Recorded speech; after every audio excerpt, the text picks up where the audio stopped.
Alors, voici les figures de moire qu'on peut voir sur une sphère.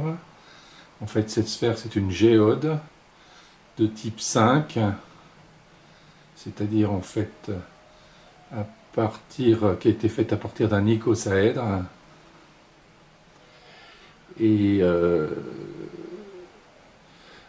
toutes les phases de l'icosaèdre ont été divisées par 38.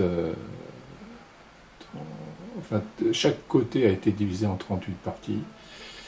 Et bon, ça s'appelle en fait une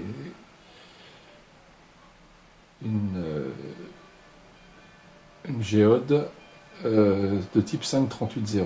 Voilà. Pour plus de renseignements, si vous voulez, il faut consulter Wikipédia, c'est très bien expliqué. Et alors quand on fait tourner cette sphère, par transparence, en fait, on obtient des figures assez fascinantes. Hein. On voit un peu comme un voile, hein, l'été quand le tissu des voiles, alors, par moments ça bouge beaucoup, alors qu'il ne se passe rien, c'est très marrant. Enfin voilà. Ce que c'est qu'une géode assez fine, hein, qui a la propriété d'être plus légère que l'air et de pouvoir en plus tenir la pression. C'est-à-dire qu'en fait, si on recouvre cette géode d'une toile très fine et qu'on crée le vide à l'intérieur, eh bien non seulement elle ne s'écroule pas sur elle-même d'une vulgaire implosion, mais en plus, elle s'élève dans le ciel parce qu'elle est plus légère que l'air.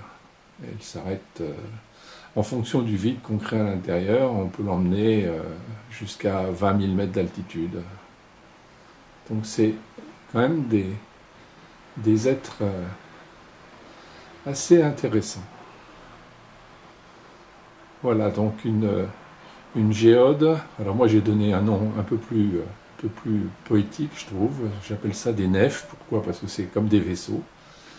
Et ce sont aussi des cathédrales, puisque c'est des voûtes de cathédrales. Et en plus, comme elles vont aller dans la stratosphère, j'appelle ça des nefs cathédrales stratosphériques. Voilà, bonne journée. Au revoir.